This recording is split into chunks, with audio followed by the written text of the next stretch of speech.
I replaced my phone with paper. Well, not exactly. I replaced it with this, my mini journal, my everything journal, and I take it with me everywhere I go. The idea was very simple. Whatever the situation, whether I'm at work, whether I'm just out and about, or even just sitting at home lounging on the couch, I've always got this with me. And the idea is I don't reach for my phone. Don't get me wrong, phones are great tools, but I want it to be a tool that works for me, not something that sucks my attention away at every spare moment. I have tried a few different things to fix that, and none of them have worked perfectly, including this mini e-reader. And that's where this comes in. But before we get into it, you've got to understand why I made the decision in the first place. Artificial intelligence, AI. Artificial intelligence. Artificial intelligence, that will be the top spending area. In 2026, AI is everywhere. It's in my phone, my work emails, it's even in my TV, which I never asked for and don't need. And I'm not saying it's completely evil, it is definitely useful. But what I've noticed is every time it's there, I think a little bit less. Whether it's my emails getting summarized, so I skim them and don't really read them, my phone autofilling my sentences before I'm done, or if I've got a question, I'm not sitting there with it. I'm going to Google it, and even the answer is going to be AI now. None of those are a big deal on their own, but stack them up across an entire day, and I'm quietly offloading all of my thinking bit by bit, and I'm not even noticing all of it. In my view, thinking is a skill, and we've got to either use it or we're going to lose it. I personally graduated at the end of 2019, and that was just before all of this AI stuff kicked off. I had assignments that were tough. I had to spend a lot of time researching, putting them together, failing and then restructuring and trying again. And if I had AI back then, yes, it would have been much easier to get through my degree, but I don't think I'd have the skills I have today. And that's the thing I'm scared of losing. So I want my attention back, and I don't want to lose my ability to think for myself. So that's where I came up with this idea. Replacing my phone with paper, or in this case, paper and leather and a bit of plastic. It's my paper phone.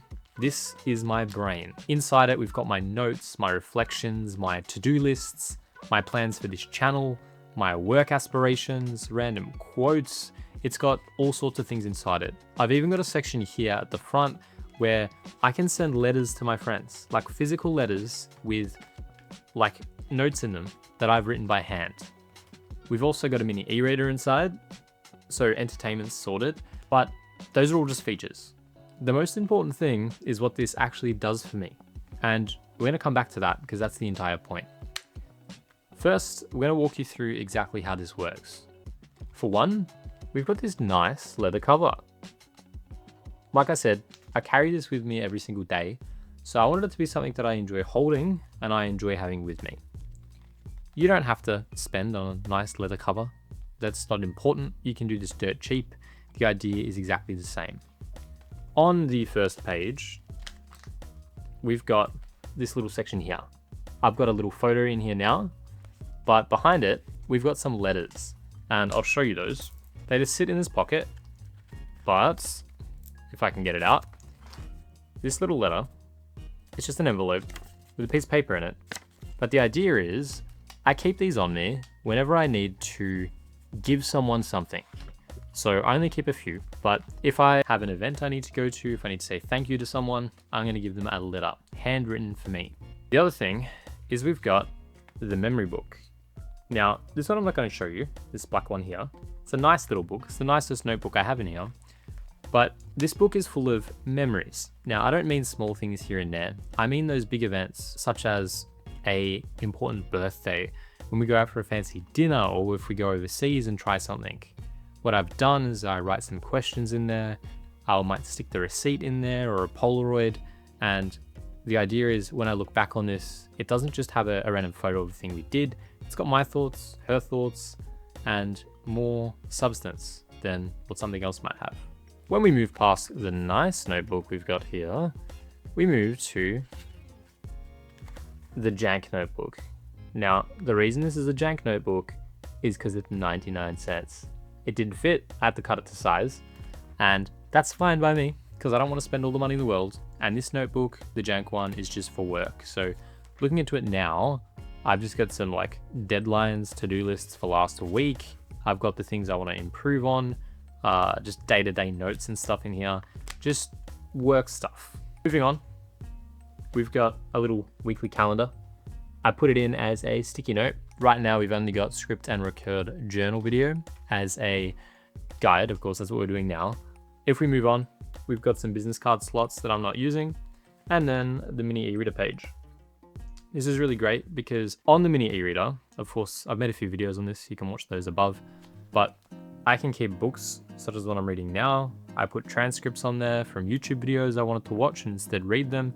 I've also got news on there. It covers all of my entertainment needs in the book. On the final page, we've got this flipbook. Now this was cheap. It was $1.50 at Muji. I've also got a pen that I've dropped somewhere. Here it is. It's just a $5 rollerball pen, but I like it. And I think that's important because you need to like it to use it every day.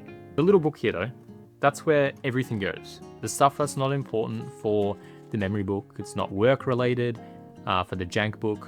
Right now, this book is just thoughts, general ideas, some random little bullet journaling, nothing structured, just in the order that I wrote it. So I've been enjoying it. It's been working pretty well for me, but like I said, the features aren't the point. It's what it's actually doing for me in my day-to-day. So the biggest one is it's getting my attention back, but beyond that, it's slowing me down. It helps me appreciate my own thoughts instead of searching online for someone else's take or just chucking it into a large language model like Claude or ChatGPT. I know we've all got that one friend who asks ChatGPT or Claude everything. You'll catch them just having a full conversation. I don't want to be that guy. We're in a world where in about 10 seconds, you can have 17 different types of machines thinking for you, doing it for you. So when we're doing it by hand, in your own handwriting, it gives us something, I can't even put it into words.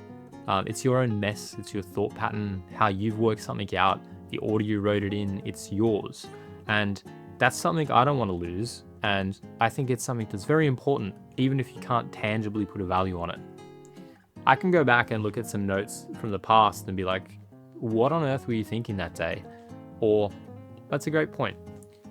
The idea is it saves my memories, it keeps me in the moment, and it's something I value more, something I want to spend my time on more than just a phone. The honest bit though, now some of you are already thinking this is cool, it does a lot, but it doesn't fully replace the phone. And you're right, I haven't fully replaced my phone. I failed at that. This is not a paper phone. It's not even paper at all. At the outside is leather. Yes, there's paper inside it, but you get the point. I still need my phone for calls, work messages, timers, even just CarPlay to get from A to B. But what this replaced wasn't the phone itself. It was the time my phone was quietly stealing from me. I've got that back. I've got the intention back. I still carry a phone. I deliberately carry an older one, an iPhone 13 mini, with possibly the worst battery life going. But it works because it forces me to be intentional. I can't sit there and doom scroll because my battery will die in like 20 minutes. And then I won't be able to direct myself home or pay for food. So instead, I can reach for this, my everything journal. So this is sort of where I've landed. You don't need anything fancy. A cheap notebook would do the job. Even a little bag or a box or anything you can carry with you that has a similar use case. My book is not the trick. My cover isn't the trick. There's no product here that's going to do it for you. It's about giving your brain somewhere else to live that isn't a smartphone. It's about giving you a different default. Yes, I spent a bit of money on a nice cover and a $4.50 pen, but you don't even need to do that. That's just what I enjoy. I do think it matters though that it works for you and it fits in with what you like. I just happen to like this. I like leather, I like natural things. So if you want to see how this holds up over the next few months and how I'm using it in the future, subscribe and stick around. But thanks for watching and go make an everything book.